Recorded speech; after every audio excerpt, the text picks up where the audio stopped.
하나님께서 오늘 우리에게 주시는 말씀, 우리 세 본문 살펴보도록 하겠습니다. 신명기 4장부터 마태복음 7장, 갈라디아서 5장 말씀입니다. 우리 같이 한번 읽겠습니다.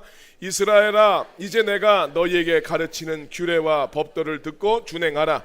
그리하면 너희가 살 것이요 너희 조상의 하나님 여호와께서 너희에게 주시는 땅에 들어가서 그것을 얻게 되리라. 그러므로 누구든지 나의 이 말을 듣고 행하는 자는 그 집을 반석 위에 지은 지혜로운 사람 같으리니 비가 내리고 창수가 나고 바람이 불어 그 집에 부딪히되 무너지지 아니하나니 이는 주추를 반석 위에 놓은 까닭이요 나의 이 말을 듣고 행하지 아니하는 자는 그 집을 모래 위에 지은 어리석은 사람 같으리니 비가 내리고 창수가 나고 바람이 불어 그 집에 부딪힘에 무너져 그 무너짐이 심하니라. 내가 이르노니 너희는 성령을 따라 행하라. 그리하면 육체의 욕심을 이루지 아니하리라. 아멘. 하나님은 영이시니 예배하는 자가 영과 진리 안에서 예배해야 할지니라. 옆 사람과 함께 인사하겠습니다. 빛이 있으라 인사하겠습니다. 빛이 있으라. 빛이 있으라. 은혜와 생명의 빛이신 예수님이 여러분들의 삶 속에 함께 하시길 우리 주님의 이름으로 축원합니다.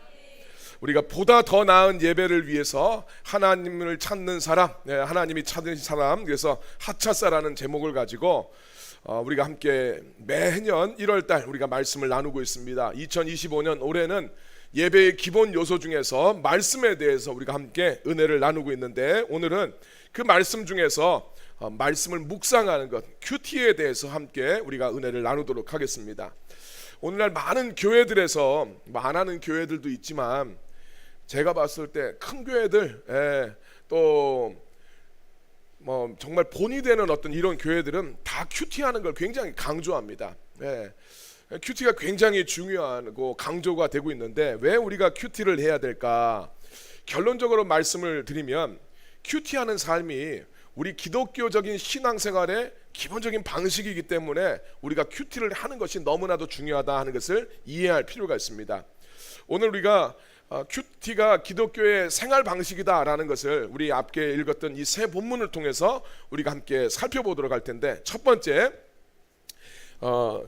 구약 성경에서 나타난 신앙 생활 방식이다라는 것을 우리가 함께 나눠보도록 하겠습니다. 자, 신명기서를 바라보게 되면 하나님의 구원받은 백성이 약속의 땅에서 어떻게 살아야 되는지를 알려주는 모세의 설교로 이루어진 것이 우리 신명기 말씀이라고 그랬죠. 근데 이 신명기서를 읽어보게 되면 표현은 조금씩 다르지만 모세가 신명기서를 통해서 이스라엘 백성들한테 수십 번 강조하는 내용이 있습니다. 자, 우리 신명기서에 있는 말씀들 한 세 가지만 찾아서 한번 읽어보면서 어떠한 것을 강조하고 있는가 살펴보도록 하겠습니다. 신명기 4장 1절 시작. 이스라엘아, 이제 내가 너희에게 가르치는 규례와 법도를 듣고 준행하라. 그리하면 너희가 살 것이요 너희 조상의 하나님 여호와께서 너희에게 주시는 땅에 들어가서 그것을 얻게 되리라.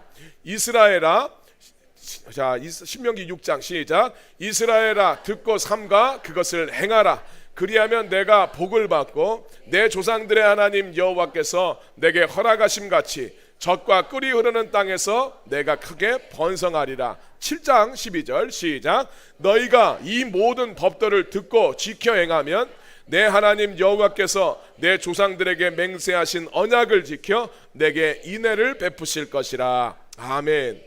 어떤 말씀이 반복되고 있습니까? 하나님의 말씀을 듣고 지켜라 하는 말씀이 계속 반복되고 있습니다. 하나님 말씀을 듣고 그 말씀 따라 살아가라는 이야기예요. 이것을 현대적으로 표현하면 하나님의 말씀을 묵상하고 그 묵상한 말씀을 너희 삶 속에 적용하며 살아가라 하는 말씀이 됩니다. 한마디로 하면 큐티하며 살아가라 하는 말씀인 거죠. 왜냐하면 말씀 묵상하는 것, 이걸 우리가 큐티라고 하는데, 말씀 묵상은 말씀을 통해서 하나님을 만나고 하나님의 뜻을 우리의 내면 속에 채워서 자기의 삶 속에 구체적으로 실천하는 것까지가 묵상이기 때문에, 여기서 하나님의 말씀을 듣고 행하라는 이야기는 전체적으로 봤었을 때 하나님의 말씀을 묵상하고 큐티하는 삶을 이야기하는 것으로 우리가 받아들여도 전혀 무방합니다. 하나님은 이스라엘 백성들이 출애굽한 이후에 더 이상 이집트에서 살고 있던 그 습관, 그 방식대로 살기를 원하지 않으셨어요. 하나님은 하나님이 구원해 냈기 때문에, 이집트에서 끌어냈기 때문에 이제 하나님 백성답게 살기를 원하셨는데, 그래서 하나님께서 이스라엘 백성들한테 모세를 통해서 주신 말씀은 너희가 약속의 땅에 들어가서 살게 되면 하나님의 말씀을 묵상하고 그 말씀 따라 살아가라, 이렇게 주님께서 명령을 하셨습니다. 이런 하나님의 구원받은 백성들에게 하나님께서 요구하시는 이 하나님의 바람은 오늘 우리들한테도 동일하게 적용이 됩니다. 바울은 구원받은 백성들한테 이렇게 권면을 하고 있습니다. 로마서 12장 2절 말씀, 구원받은 백성들한테 너희는 이 세대 사람들을 본받지 말고 오직 마음을 새롭게 해서 변화를 받아라. 그래서 하나님의 선하시고 기뻐하시고 온전한 뜻이 무엇인지, 하나님의 뜻이 무엇인지를 분별하며 살아가야 된다라고 이야기합니다. 구원받은 백성들에게 하나님의 구원 받았으니까 은혜로 구원 얻었다고 끝이 아니라, 야, 이제 너희들은 이 세상 사람들 좀 본받으면 안 되고 마음을 좀 새롭게 해야 된다. 그래서 하나님 원하시는 뜻이 무엇인지를 분별하면서 그렇게 살아가라 라고 권면을 합니다. 자, 이것을 위해서 반드시 필요한 작업이 하나님의 말씀을 묵상하는 겁니다. 우리가 그렇지 않으면 세상의 가치관은 수시로 우리들한테 계속 들어옵니다. 여러분 뭐 드라마를 보든지 영화를 보든지 뭐 그냥 우리들한테 계속해서 들어와요. 그래서 우리가 어렸을 때 생각했을 때 당연히 저거는 아니야, 이건 예수님 안 믿는 사람들도 그렇게 생각했던 것이 지금 이 시대에 와서는 부끄럽지 않게 생각하는 것들이 굉장히 많습니다. 너무나 당연하게 생각하고 그 악한 세계관들이 우리한테 계속해서 들어오는 것을 알 수 있어요. 이런 것들을 씻어내서 이 세상의 풍조를 본받지 않기 위해서는 하나님의 말씀이 우리 안에 들어와야 됩니다. 그래서 정말 우리한테 필요한 것이 이 말씀에 묵상하는 것, 큐티라는 겁니다. 그리고 우리가 이 신명기 말씀을 바라보게 되면 다 조건절로 이루어져 있어요.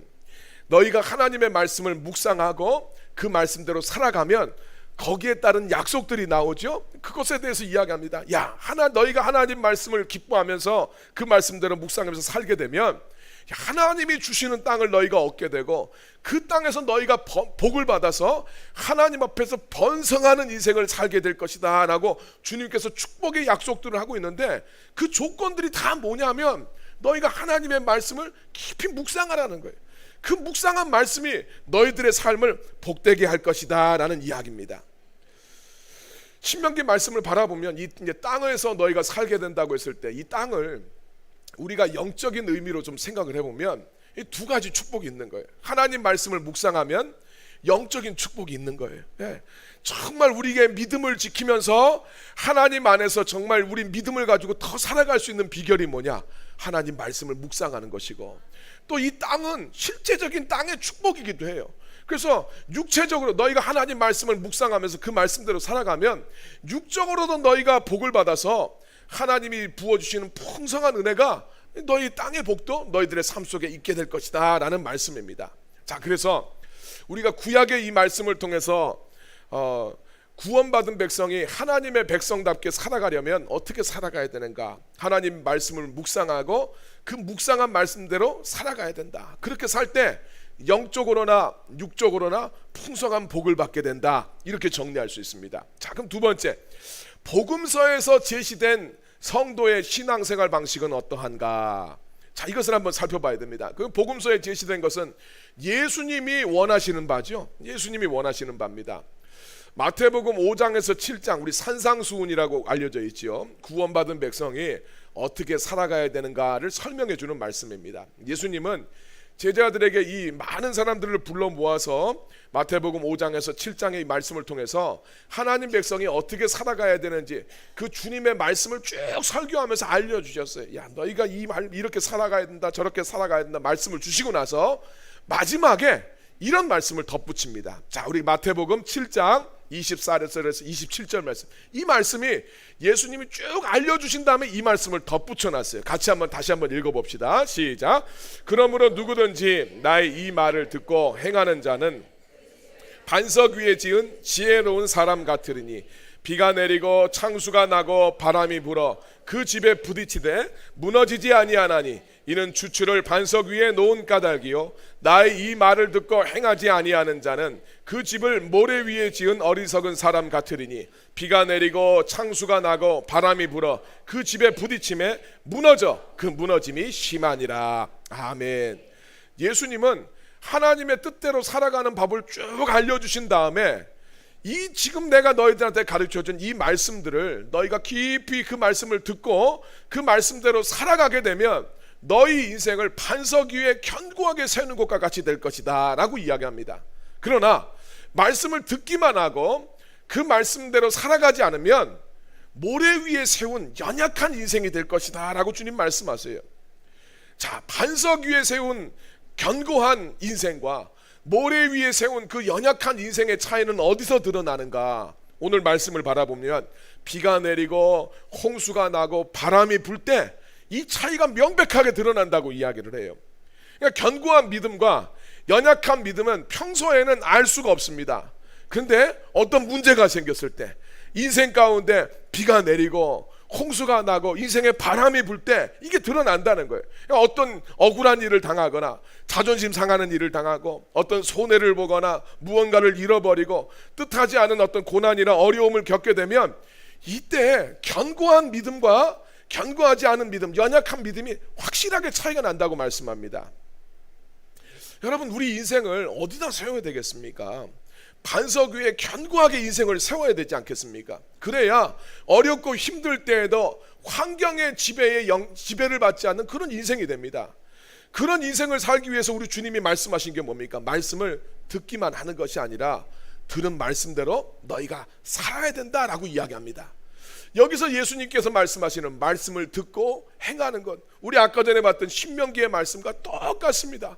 그래서 이 말씀도 하나님의 말씀을 묵상하며 살아가는 삶으로 이야기합니다. 다시 한번 말씀을 드립니다. 묵상하는 것은 머릿속으로만 이루어지는 것이 아니라 말씀을 품고 그 내게 품었던 말씀대로 살아가는 그 순종하는 삶까지가 묵상이라고 그랬어요.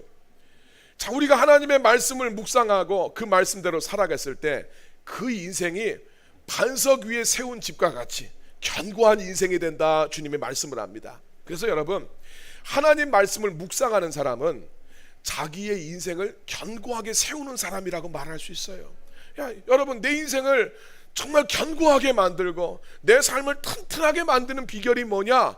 하나님 말씀을 묵상하라는 거라요. 이거는 무슨 최석천 목사의 개인적인 이야기도 아니고 우리 예수님이 직접 해주신 말씀이에요. 시편 16편 7절 8절 말씀 보니까 나를 훈계하신 여호와를 송축할지라 밤마다 내 양심이 나를 교훈하도다. 하나님의 말씀을 듣고 그 말씀을 통해서 자기의 삶 속에 교훈을 받았어요. 8절 말씀, 내가 여호와를 항상 내 앞에 모심이여 그가 나의 오른쪽에 계심으로 내가 흔들리지 아니하리로다. 하나님을 항상 내 앞에 모시는 삶이 뭡니까? 여러분, 하나님이 눈앞에 안 보이는데 하나님을 어떻게 내 앞에 모시고 살겠어요? 그게 우리 7절 말씀이죠. 주님이 나에게 주신 말씀을 내가 받고 그 말씀에 따라서 내 삶 속에 교훈을 받는 것, 이것이 내가 하나님을 항상 그 앞에 모시는 인생이에요. 주님을 이렇게 모시게 되면 내가 흔들리지 않는다, 요동하지 않는다라고 다윗이 하나님을 찬양하잖아요. 결론적으로 무엇입니까? 내가 하나님의 말씀을 묵상하고 그 말씀대로 살아갔었을 때 그 말씀이 내 인생을 흔들리지 않게 만든다라는 이야기예요. 그래서 바울도 우리 에베소서 보면, 에베소 교회 사도행전의 말씀에 보면 에베소 교회 장로들과 함께 밀레토 섬에서 잠깐 만나는 장면이 나옵니다. 자기는 이제 예루살렘으로 가면 다시 만나게 될지 못 만나게 될지 모르니까 이 에베소 교회의 성도들을 밀레도라는 섬으로 오게 만들어요. 거기가 이제 정기 항로니까 거기에서 이제 기항을 할 때 만나자고 합니다. 그때 그들에게 말씀을 전하면서 마지막 작별할 때 바울이 이런 권면을 합니다. 사도행전 20장 32절 말씀 같이 한번 읽겠습니다. 지금 내가 여러분을 주와 및 그 은혜의 말씀에 부탁하노니 그 말씀이 여러분을 능히 든든히 세우사 거룩하게 하심을 입은 모든 자 가운데 기업이 있게 하시리라. 할렐루야. 바울이 지금 내가 당신들을 우리 주님과 또 그 다음에 뭐라고요? 주님의 말씀에 당신들을 맡겨드립니다. 성도들을 주님과 주님의 말씀에 맡겨드립니다. 내가 맡겨드린 그 말씀이, 하나님 앞에 말씀 앞에 여러분들을 맡겨드리는데 그 말씀이 여러분을 든든하게 세워갈 겁니다. 견고하게 할 겁니다. 이 이야기. 그러니까 하나님의 말씀을 묵상하면서 그 묵상한 말씀대로 살아갔었을 때 그 말씀이, 내가 묵상한 그 말씀이 내 인생을 견고하게 만들더라는 거예요. 놀랍지 않습니까? 야, 묵상하는 것이 나를 견고하게 만드는구나. 우리 아까 전에 그 구약 말씀 묵상하면 야, 거기에 하나님 복이 있구나. 우리 예수님이 이 말씀을 통해서 묵상하게 되면 그 말씀이 반석 위에 세운 견고한 집과 같이 된다. 내 인생이 견고하게 하는 게 뭐냐? 하나님의 말씀을 묵상하라는 거예요. 그래서 예수님께서 오늘 말씀 여러분 큐티하셨어요? 오늘 말씀 보면 예수님이 그러시죠. 돌을 떡으로 만들어 먹으라 하는 이 사탄의 유혹에 맞서서 예수님이 그러죠. 야, 사람은 꼭 떡만으로 사는 게 아니야. 사람은 하나님의 입에서 나오는 그 말씀으로 사는 거다라고 대답을 하셨는데, 예수님이 이 말씀을 하신 건 그거예요. 우리가 처한 환경과 어떤 문제의 해결보다 더 중요한 것은 그 문제 가운데서 하나님의 뜻을 발견하는 것, 이게 훨씬 중요하다는 거예요. 우리는 어떤 문제를 만나면, 배고픔의 문제를 만나면 빨리 이 배고픔 해결하고, 누군가의 갈등 생기면 저 사람 나 힘들게 만들고 저 인간 안 보면 되는 거고, 뭔가 힘든 일 만나면 아이고 이거 성가시 안 해. 우리는 다 그런 식으로 이제 반응을 하게만. 이게 사탄의 유혹이에요. 주님의 일을 하다가 좀 버거워요. 아이 그럼 관두지 뭐, 안 힘들면 되는 거야. 예. 전부 이런 생각만 합니다. 근데 주님은 이야기하는 거잖아요. 야, 그 문제 앞에서 말씀을 먹어야 돼. 하나님 앞에서 이 문제가, 하나님 제가 이 문제 가운데서 어떻게 행하기를 원하십니까? 제가 마음이 참 힘든데 하나님 제 이 힘든 이 상황을 어떻게 바라보길 원하십니까?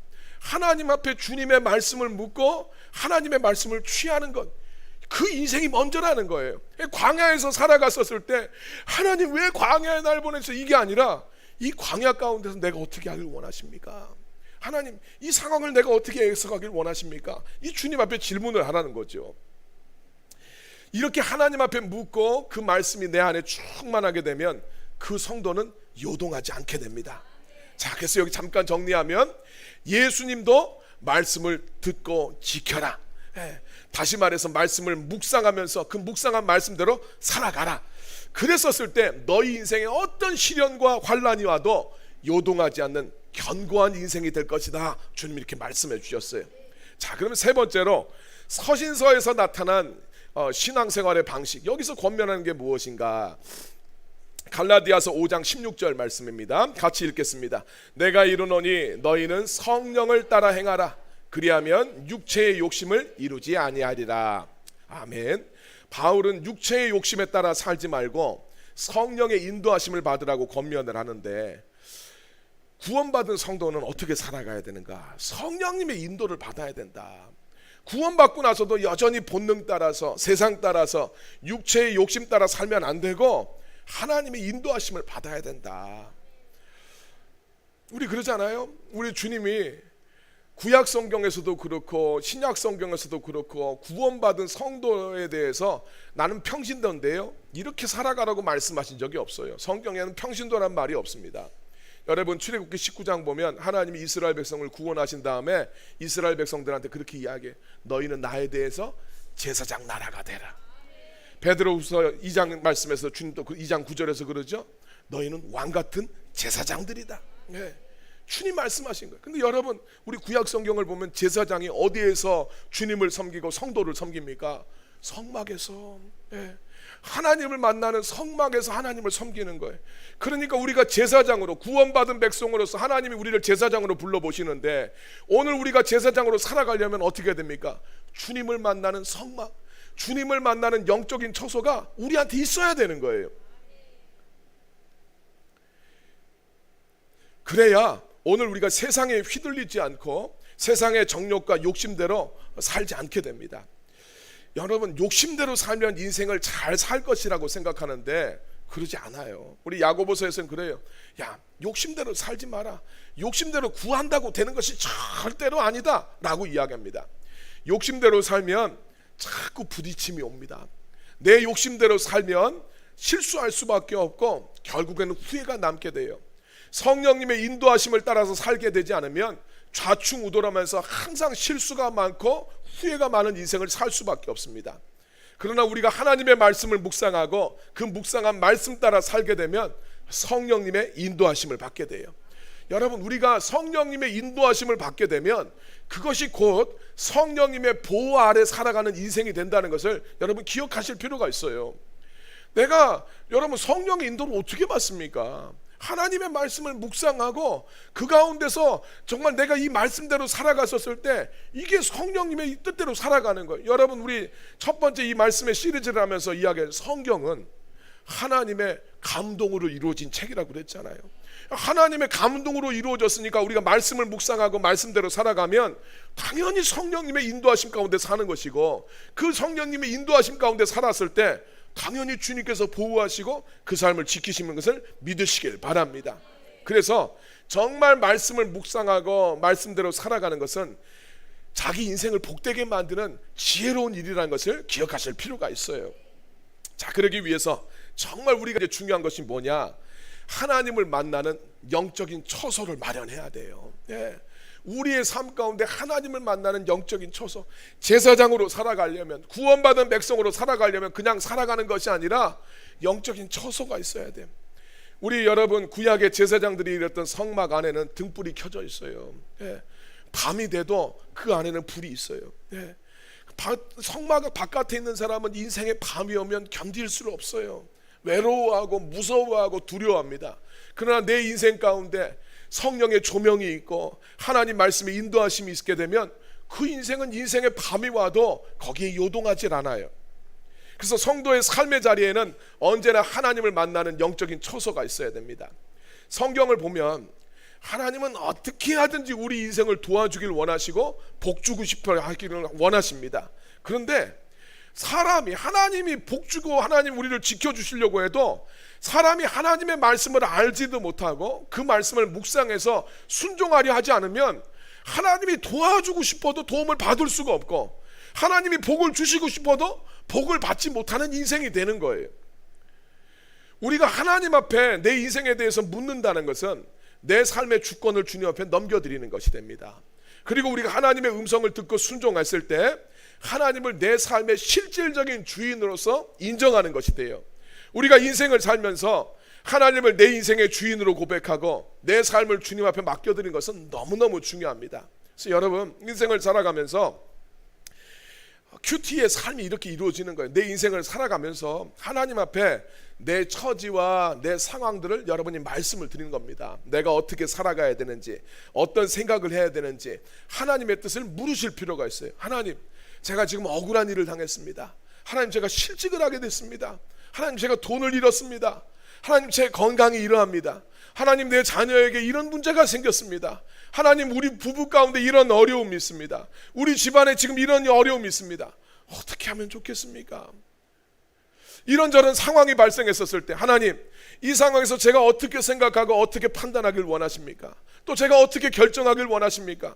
주님의 생각, 그 마음을 나한테 알려달라고 하나님의 뜻을 여쭤봐야 돼요. 내가 다 결정하고 선택하고 판단하는 것이 아니라 하나님의 뜻을 먼저 구할 필요가 있어요.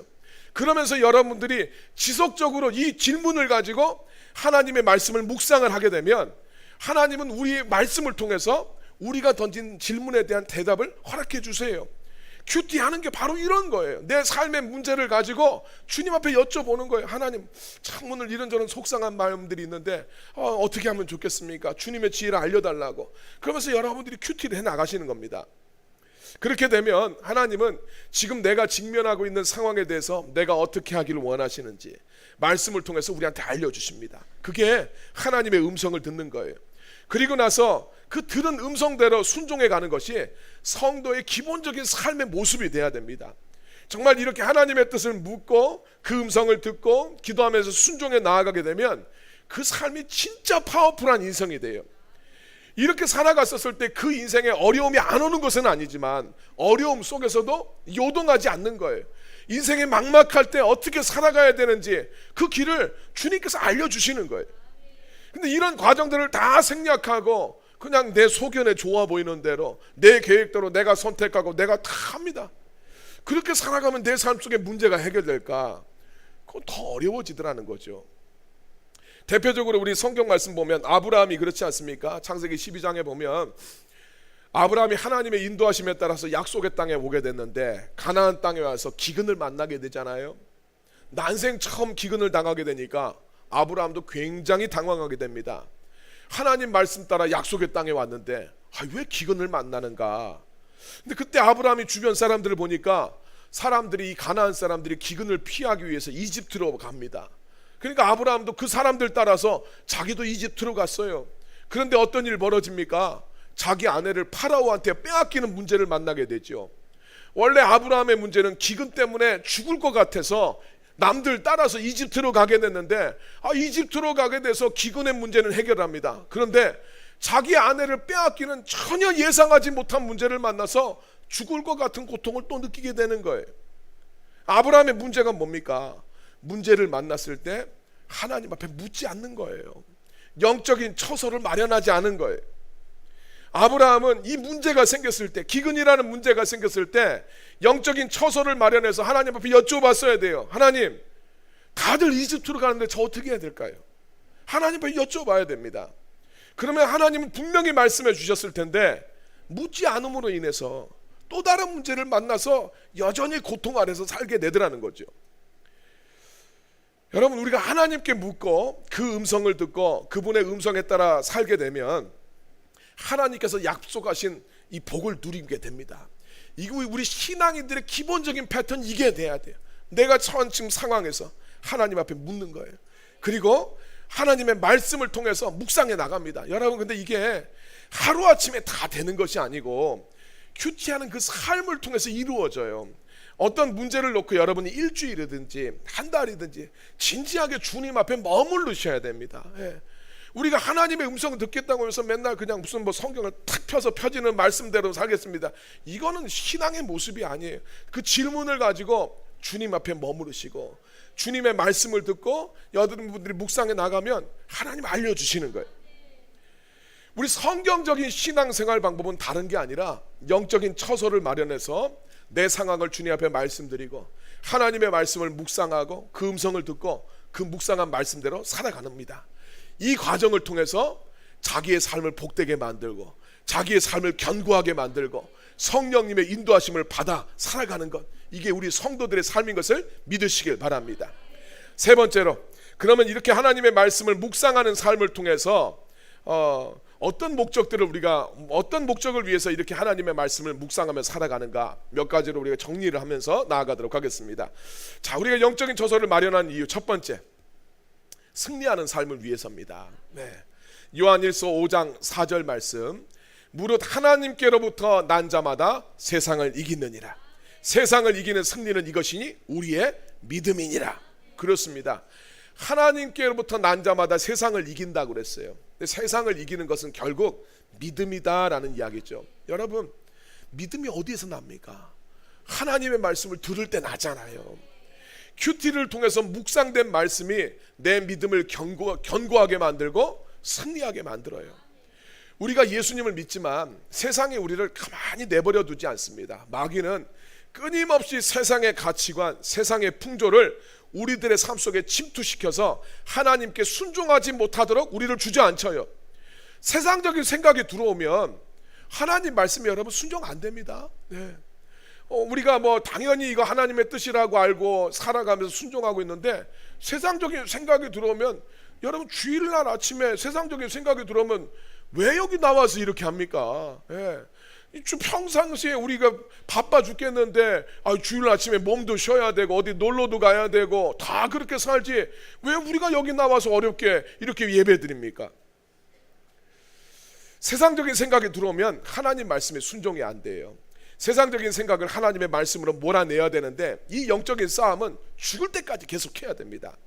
우리가 하나님의 말씀을 묵상하게 되면 세상적인 생각들을 몰아낼 수 있어요. 이게 우리 성도들의 승리예요. 우리의 승리는 하나님 뜻에 내가 순종하는 것, 이게 승리예요. 그래서 이 승리의 기쁨을 누리기 위해서 우리가 하나님의 말씀을 묵상할 필요가 있습니다. 두 번째, 큐티의 목적은 하나님과 개인적인 교제를 하기 위해서예요. 하나님을 만나야지 생각하죠. 어떤 분들은 하나님이 내 마음에 있어. 그렇게 이야기해. 그러면서 지 마음대로 살아가요. 네. 하나님이 마음에 있는데 왜 자기 마음대로 살아갑니까? 진짜 만나고 있지 않은 거죠. 네. 호세아 6장 6절 말씀 보니까 주님이 진짜 원하는 것에 대해서 이야기합니다. 나는 인애를 원하고 제사를 원하지 아니하며 번제보다 하나님 아는 걸 원한다.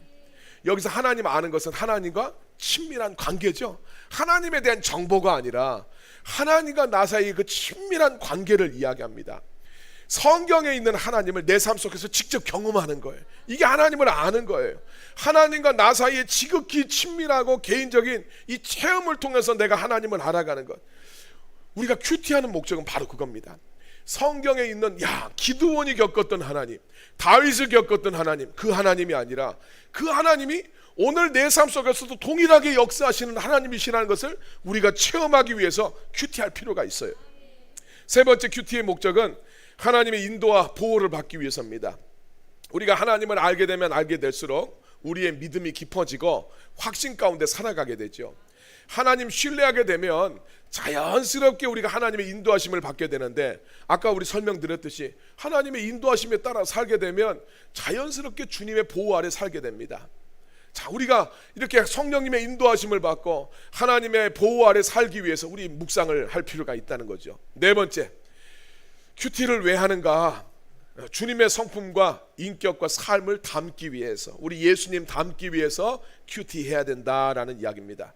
로마서 8장 29절 말씀 같이 읽겠습니다.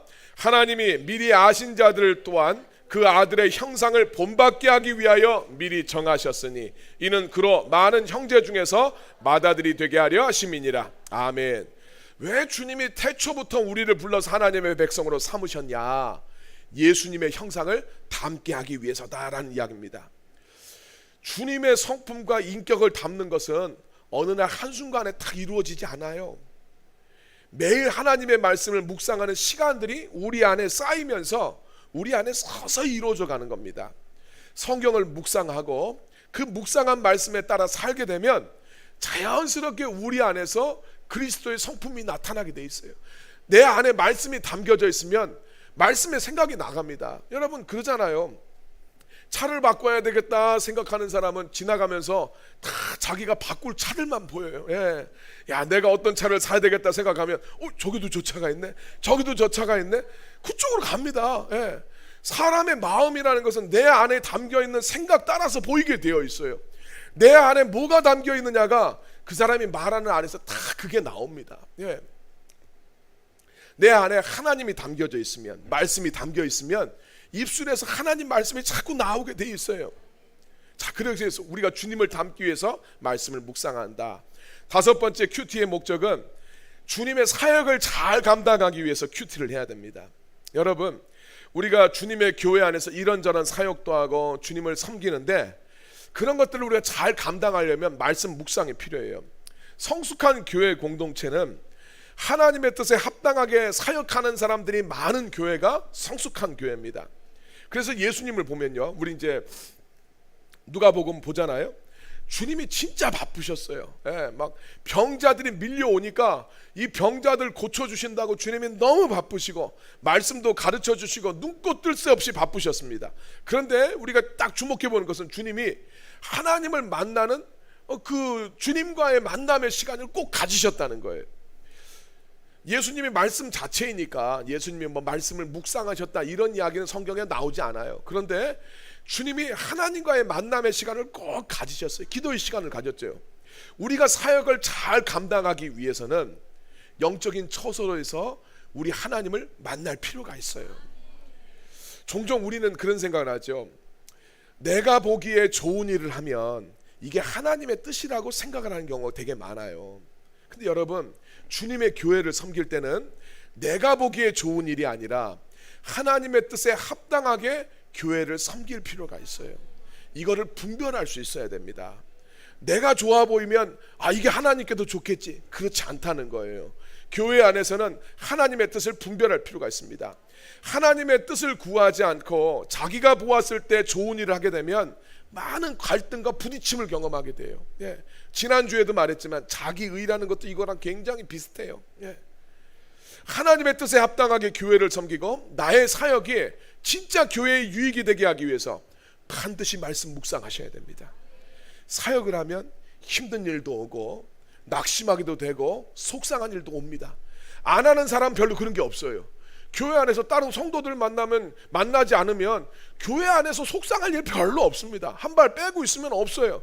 그러나 교회 안에 들어와서 한 발 듣고 살아가면 여러 가지 부딪힘도 있고 또 다른 이상한 모습도 보입니다. 어떤 분들 그렇죠. 앞에서 막 찬양하는 성도님들 모습 보면 쟤는 정말 아무 갈등도 안 하고 정말 신실한가 보다 생각하는데 안 그렇잖아요. 만나보면 다 갈등이 있고 주님 앞에서 온전하지 못한 모습이 다 있습니다. 뭐 목사라고 그게 없겠어요? 다 있습니다. 근데 그런 모습을 보게 되면 낙심이 돼요. 저 사람 저렇구나. 근데 그때 하나님 말씀을 묵상하면서 주님의 가치관이 들어오면 그런 것들에 휘둘리지 않고 주님을 바라볼 수 있게 됩니다. 여섯 번째로 큐티의 목적, 하나님의 치유와 회복을 누리기 위해서 큐티할 필요가 있습니다. 인간이 죄악된 세상 속에서 태어나서 살다 보면 왜곡된 자아상을 가지고 다 살아가게 됩니다. 어렸을 때부터 내 부모의 양육 패턴에서부터 시작을 해서 우리가 인생을 살아오면서 겪게 되는 여러 가지 상처와 어려움들, 또 자기의 기질적인 것으로 인해서 온전한 자아상, 하나님이 만드신 자아상이 아니라 병든 자아상을 가지고 살아가기가 참 쉬워요. 그래서 어떤 사람들은 열등감, 자기 비하, 거절감, 여러 가지 부정적인 자아상을 가지고 인생을 살아갑니다. 근데 인생의 진짜 축복은 하나님 안에서 내가 어떤 존재인지를 진짜 깨닫지 못하면 인생을 참 힘들게 살 수밖에 없어요. 여러분, 우리 그 성장반 그 머릿말 가운데 그런 내용이 나옵니다. 독수리인데 닭하고 같이 살았어요. 어렸을 때. 닭하고 같이 태어나서 자기가 독수리인 줄 모르고 병아리처럼 살아가요. 그럼 병아리 인생을 살아가는 거예요. 내가 누구인지를 깨닫지 못하는 사람들, 하나님 안에서 창조주이신 하나님이 우리의 답을 가지고 있지 내가 내 인생에 대한 답을 갖고 있지 않아요. 마이크 G가 어떻게 자기 인생을 규정합니까? 만든 자가 규정을 하는 거지. 우리 인생도 마찬가지 아닙니까? 내가 생각하는 게 내 인생이 아니라 하나님이 내 인생을 어떻게 규정하시는가, 이게 우리 인생의 진리인 줄 믿습니다. 그 내 존재를 깨닫지 못하면 인생이 힘들어지는 거예요. 자기 기질대로, 자기 상처대로, 자기 습관대로 인생을 살아갑니다. 아버지로서 만들어졌는데 하나님 안에서 어떻게 내가 살아가야 되는지 그 진리를 깨닫지 못하면 자기 병든 자아상대로 살아가는 거예요. 그러면 그 인생에 어떻게 복이 있겠습니까? 그런데 우리가 하나님의 말씀을 묵상하고 하나님을 깊이 만나다 보면 하나님이 생각하는 내가 누군지를 발견하게 되고 내 삶에 대한 하나님의 계획을 발견하게 돼서 그 안에서 치유와 회복이 일어납니다. 옛날에 우리 박윤호 선교사님 그 부부가 와서 우리 그런 거 있었죠. 여러 가지 우리 내적 치유에 대한 말씀을 하면서 그때 그런 이야기 했어요. 신앙생활이 참 중요한 것 중에 하나가 자기를 다시 한번 재교육할 수 있다고 그랬어요. 인생 우리 1살에서 20살까지 살아온 성인이 될 때까지의 인생들을 우리가 정말 우리의 아버지 되신 하나님을 정말 성경 말씀 가운데서 만나고 그분을 우리가 경험하게 되면 하나님 안에서 우리의 삶 속에 재양육이 일어난다는 거예요. 그게 우리 인생의 큰 사이클 안에서 적어도 3번 일어나는 거예요. 그러니까 내 육신의 부모가 나한테 해주지 못한 것, 정말 좋으신 우리 하나님 아버지를 만나면 그 하나님 안에서 재교육이 일어나는 거예요. 정말 신앙, 여러분, 인생의 축복이 다른 데서 오지 않아요. 뭐 로또 내고 뭐 하늘에서 뭐 갑자기 떨어지고 그렇게 오는 것이 아니라 내가 정말 하나님을 만나고 그 말씀 가운데 살아갔었을 때 그 내가 순종한 말씀, 그게 내 삶의 복이 되고 내 인생을 견고하게 만들고 내 삶을 새롭게 만든다는 것을 믿으시길 바랍니다. 자, 그래서 오늘 여러분 이걸 기억하시고 오늘 유인물을 우리 한번 보도록 하겠습니다. 자, 빈칸을 채웁시다. 받아쓰기. 여러분 신방, 이것도 보니까 신방이 아니고 신방이에요. 신방 돌보다 살피다 이런 뜻을 가지고 있어요. 그래서 목사가 성도들의 삶을 살피고 돌보다 이런 뜻이 신방이 아니에요. 신방은 결혼한 사람들 이렇게 잡는 방, 그게 신방이에요. 기독교적인 신앙생활 방식은 무엇인가? 말씀을 묵상하고 묵상한 말씀을 따라 사는 것이다. 큐티는 자기의 삶을 복되게 하고 견고하게 하고 성령님의 인도를 받게 한다. 말씀을 묵상하고 묵상한 말씀을 따라 사는 것이다. 큐티는 자기의 삶을 복되게 하는 것이고 견고하게 하는 것이고 성령의 인도를 받게 한다. 큐티의 목적은 무엇인가? 6가지. 1번, 승리하는 삶을 위해서. 승리는 내 것일세. 내 뜻대로 되는 승리가 아니라 내가 주님 말씀에 순종하는 게 승리예요. 2번째, 하나님과 개인적인 교제를 하기 위해서. 3번째, 하나님의 인도와 보호를 받기 위해서. 하나님의 인도와 보호를 받기 위해서. 4번째, 주님의 성품과 인격과 삶을 담기 위해서. 5번째, 주님의 사역을 잘 감당하기 위해서. 6번째, 하나님 안에서 치유와 회복을 경험하기 위해서. 자, 팁들을 나눠드리도록 하겠습니다. 큐티란 기록된 성경 말씀을 통해 성도가 무엇을 지향, 우리의 방향성에 무엇을 지향해야 되고 어떻게 행해야 하는지를 하나님의 음성을 듣고 순종하는 삶을 의미한다. 큐티를 했을 때 방향성이 결정되고 내가 뭘 하면서 살아가야 되는지를 하나님의 음성을 듣고 순종하는 삶이 큐티다. 자, 그래서 하나님께 묻고 그분의 음성을 듣고 그분 뜻대로 행하여 약속하신 것을 누리는 삶을 가능하게 하는 것이 큐티다. 한번 따라해 봅시다. 묻고 듣고 행하여 누리는 삶, 이게 큐티다. 하나님을 누리는 방법이 큐티다. 숙제가 아니라, 의무감이 아니라 하나님을 누리는 복된 삶이 큐티다. 할렐루야. 자, 2번째, 하나님의 말씀으로 내 마음을 채우는 것이 묵상이다. 하나님의 말씀으로 내 마음을 채우는 거. 우리 명상, 동양에 있는 명상은 생각을 비워내는 거예요. 그런데 큐티는 뭐냐? 말씀으로 나를 채우는 것이다. 기독교 신앙은 하나님과 인격적 교제를 통해 하나님을 만나고 대화하며 말씀에 순종하여 하나님과 동행하며 살아가는 것이다. 이게 기독교적인 라이프 스타일이에요. 큐티가 이게 그냥 생뚱맞게 왜 딴 교회는 안 하는데 뭐 그렇게 큐티를 하라고 하십니까? 여러분, 이게 할 게 아니라 원래 기독교의 라이프 스타일이 뭐냐면 하나님 만나서 주님과 대화하고 정말 하나님의 말씀을 순종하며 살아가는 삶, 이게 원래 기독교적인 삶이라는 거예요. 성경 전체가 다 그 이야기하고 있어요. 자, 묵상하기 전에 3가지 질문을 하셔요. 나는 어떻게 살아가야 되는가? 방향성. 어떻게 행할 것인가? 구체적인 행동. 하나님은 나한테 뭘 원하시는가? 이걸 생각해 봐라. 이렇게 가지고 여러분들이 큐티를 하셔라. 우리 큐티 노트도 여러분 이렇게 판매를 하고 있는데 매일은 아닐지라도 여러분들한테 특별한 말씀이 와닿았었을 때는 큐티 노트를 써보시면 참 좋습니다. 그래서 뭐 매일 쓰지 않아도 정말 내 삶 속에 하나님이 특별하게 말씀을 주실 때는 한번 거기에 적어보는 거예요. 그래서 우리 큐티 노트의 앞장에 보면 어떤 방식으로 큐티해야 되는지 여러분 이 스펙 방법으로 설명이 좀 되어 있습니다. 그것을 보시면 좋겠습니다. 자, 팁 3번째, 묵상보다 더 중요한 것은 적용이다. 적용. 어떻게 살아야 되느냐, 이게 참 중요하다. 어떤 분들은 이제 묵상만 하면 어떨 땐 재미가 있죠. 성경에서 하나님을 알게 되고 이 깨닫게 되는 게 있었을 때 거기에서 얻어지는 기쁨이 있어요. 그런데 적용은 참 쉽지 않은 것 같아. 그런데 적용이 진짜 필요해요. 적용을 해야 복을 받지. 그래서 적용을 하면 하나님이 예비한 복을 받게 되고, 적용했으면 삶이 견고해져. 지식이 나를 살게 만드는 게 아니라 말씀대로 살아야 반석 위에 세운 집이 되는 거예요. 여러분, 작정을 하셔야 돼. 나는 모래 위에 내 인생을 세울까? 반석 위에 세울까? 이게 적용에 달려있다. 성령의 인도하심을 받는 것도 적용이다. 4번째, 큐티를 하면서 우리가 함정에 빠질 수가 있는데 큐티가 참 어렵다는 거예요. 해보면 쉽지 않다 이렇게 느껴집니다.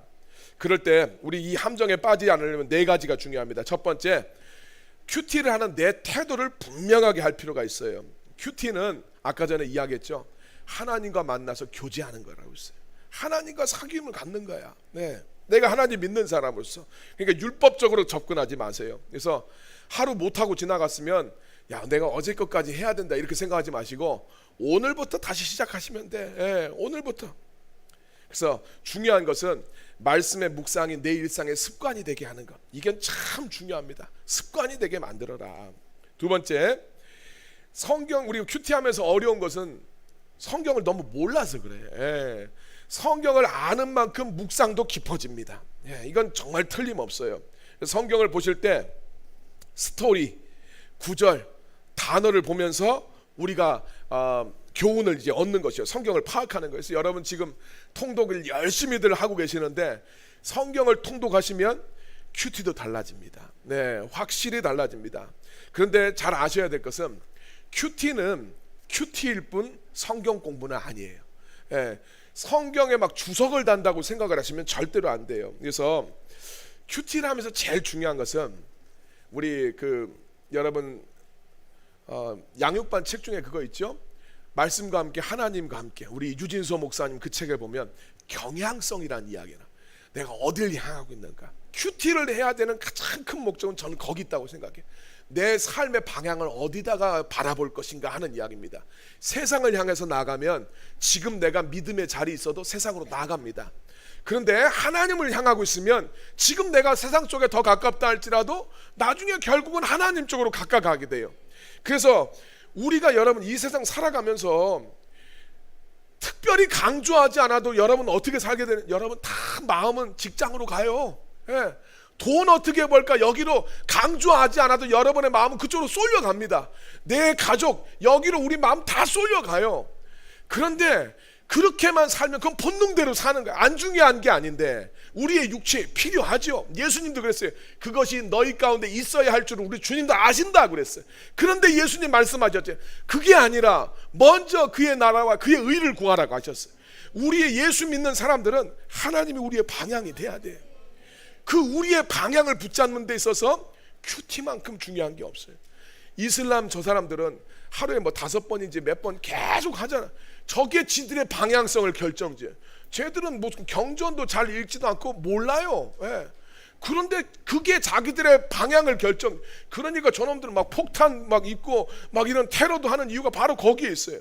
우리 성도들이 세상의 정신줄을 빼앗기지 않고 주님을 바라보려면 하나님의 말씀을 바라보는 우리의 경향성을 붙들어 매는 게 필요해요. 그게 말씀 묵상이라는 거예요. 예. 세 번째, 적용을 다양하게 하십시오. 적용은 여러분들의 삶 속에 우리 직장도 있고 여러분 가정도 있고 교회도 있고 여러분들 다른 사람들과의 관계도 있어요. 그리고 이 중에는 당장 내가 실천해야 될 적용도 있지만 오랜 시간 걸쳐서 우리가 실천해야 되는 그런 적용도 있어요. 그걸 구분하셔서 여러분들이 실천하시면 됩니다. 그리고 말씀을 묵상하면서 마음속에 담아두면 자연스럽게 내 안에 성경적인 생각들이 나옵니다. 예, 말씀을 묵상하면 성경적인 생각이 나와요.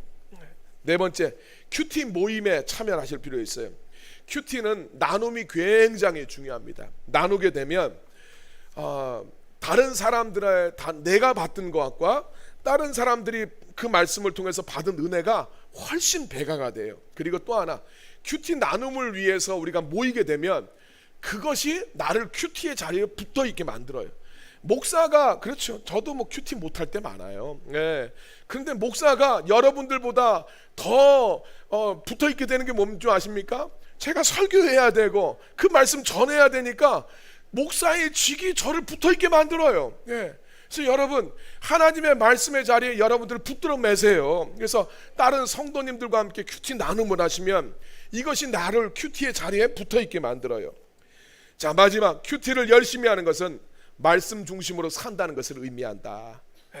말씀 중심으로 산다는 것은 곧 하나님 중심으로 사는 것이다.